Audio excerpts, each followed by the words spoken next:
Rules. Okay, got it. Okay. Not easy being on that side, is it? Thank you for your great kindness and foregoing your opening statements. But the convergence of facts falls on us every morning here, and I have to be on the floor very shortly. This is a terribly important issue to us, and I thank you for the interest that both of you have shown in this and the support you've given.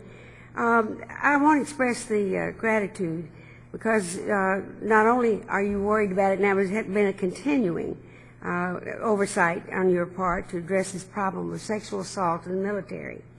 It's an ongoing problem that's gone on for far too long, and I appreciate your efforts to hold the Department of Defense accountable for implementing the programs to prevent and prosecute sexual assault and to care for its victims.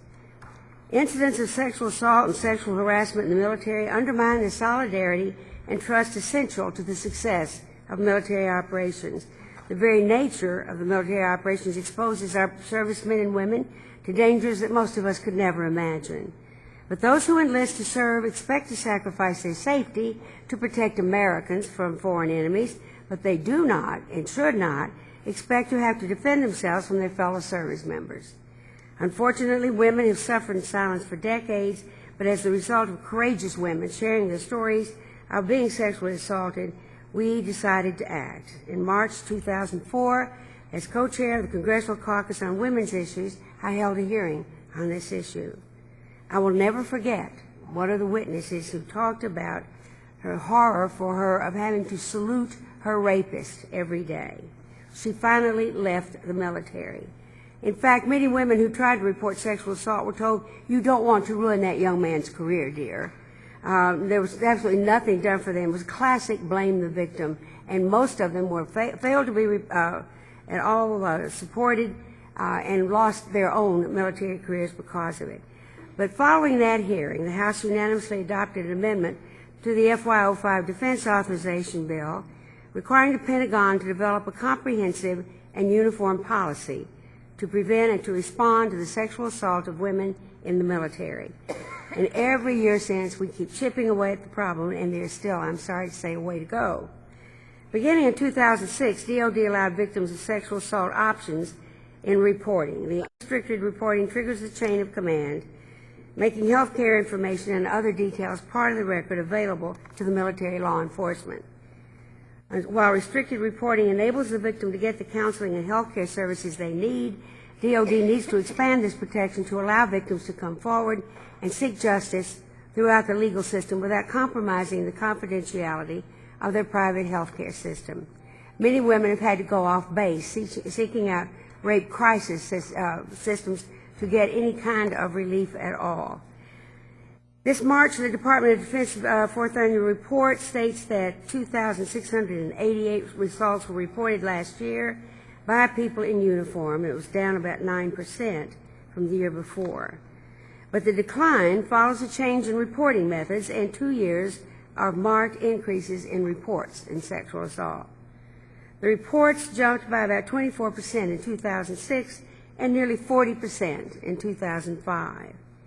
Given the increase in reports of sexual assault documented in 2 previous reports and possible discrepancies arising out of the change in the reporting methods, it's hard to conclusively determine that the decline in reports of sexual assault reflects an actual decline in that behavior.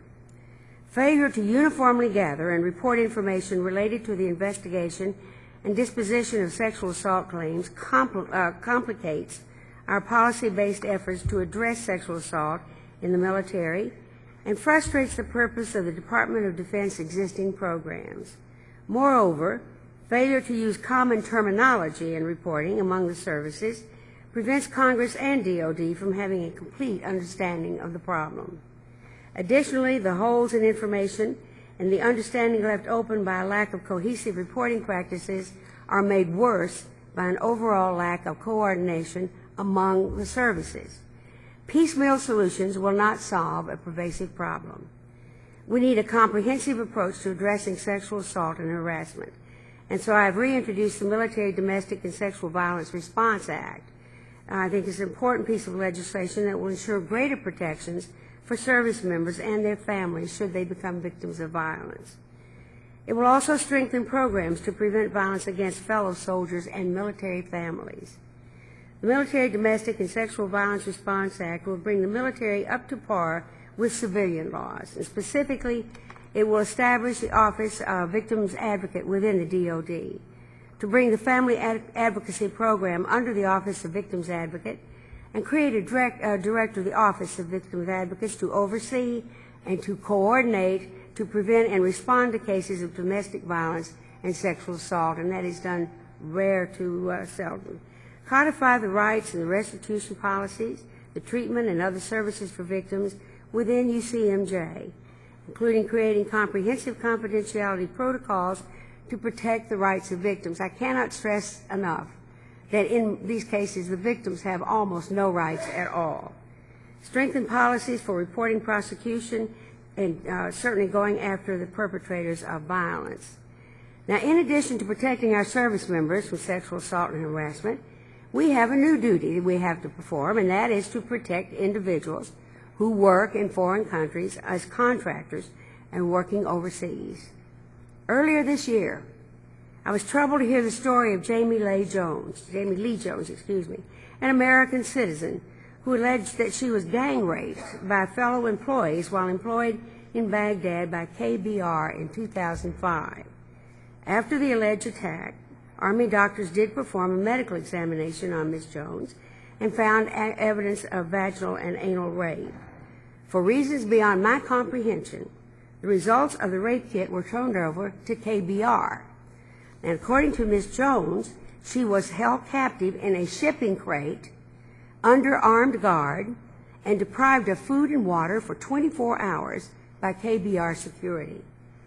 Though State Departments and the U.S. Embassy and Baghdad did facilitate Ms. Jones' release, and thanks to Congressman Poe for helping with that, all portions of the kit have mysteriously disappeared.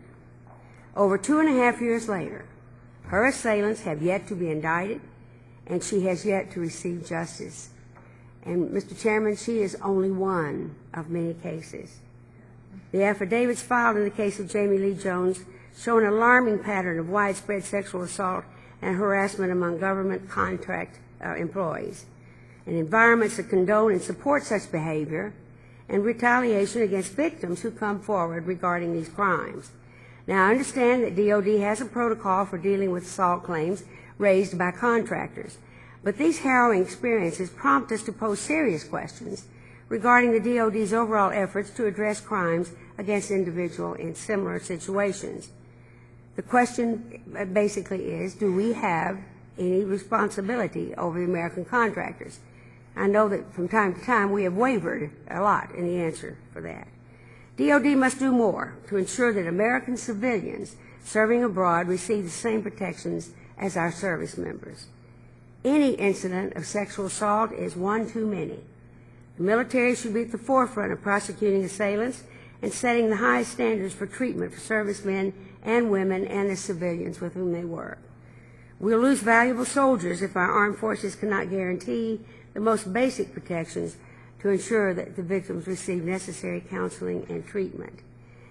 Mr. Chairman, in my own district, I knew of a young woman in the intelligence services in the Air Force who was based in Alaska and was a victim of the great macho Air Force. You know, we are the big men who fly. So the same thing that happened with Tailgate. This brilliant young woman with a brilliant future ahead of her in her 20s was so broken by what had happened to her that she had to give up any opportunity for promotion or even to serve the country that she loved just as much as anyone else in the service. We've had this go on far too long. I appreciate the complexity of it and the laying of responsibility. But at the very least, we should change our attitude and determine that the victim deserves the best that we can give her. And if it requires separating the person she has accused until it can be adjudicated, I frankly would like to see that happen. I don't want any more women coming into work in the morning saluting the man who may have raped her the night before. Thank you very much for your courtesy. I appreciate it. Thank you, Ms. Slaughter. We appreciate your testimony and your leadership on this issue, and also the fact that you have to remove now to the floor where you're doing a Thank rule, you. I believe, And on I that. can't thank you all enough for giving Well, up your time. You're most generous. Thank We you. appreciate it. Thank you.